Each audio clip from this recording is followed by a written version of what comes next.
ஃபெஞ்சல் புயலின் தாக்கம் காரணமாக புதுச்சேரி சங்கராபரணி ஆற்றில் கடும் வெள்ளப்பெருக்கு ஏற்பட்டுள்ளது.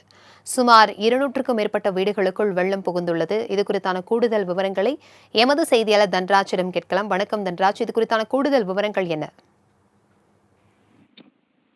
கண்டிப்பாக பிரபாவதி. அதாவது இந்த பெஞ்சல் புயல் புதுச்சேரியை கரையை கடந்த போது புதுச்சேரியில் கனமழையும் பலத்த காற்றும் வீசியதால் புதுச்சேரியை இந்த பெஞ்சல் புயல் புரட்டி போட்டது என்றே சொல்லலாம். அந்த அளவிற்கு புதுச்சேரியில் ஒரு சேதத்தை இந்த பெஞ்சல் புயல் ஏற்படுத்தியுள்ளது.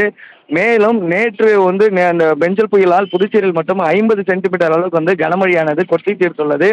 இதன் காரணமாக புதுச்சேரி சங்கராபரணி ஆற்றில் வெள்ளப்பெருக்கானது ஏற்பட்டுள்ளது.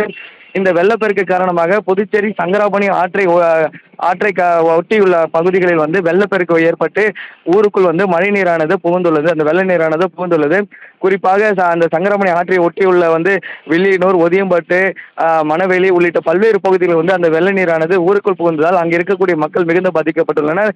தற்போது நாம் பார்த்துக் கொண்டிருப்பது அந்த மணவெளி, அந்த சங்கராபரணி ஆற்றை ஒட்டியுள்ள பகுதியான மணவெளி தொகுதிப்பட்ட என்ஆர் நகர். இங்கே கிட்டத்தட்ட 200க்கும் மேற்பட்ட குடும்பங்கள் வசித்து வருகின்றன. கடந்த 2 நாட்களாக பெய்த மழையின் காரணமாக இந்த ஆற்றில் ஏற்பட்ட வெள்ளப்பெருக்கின் காரணமாக இங்க இருக்கக்கூடிய குடியிருப்புகளை வெள்ள நீர் சூழ்ந்துள்ளதால் அங்க இருக்கக்கூடிய மக்கள் வெளியே வர முடியாமல் தவித்து வருகின்றனர்.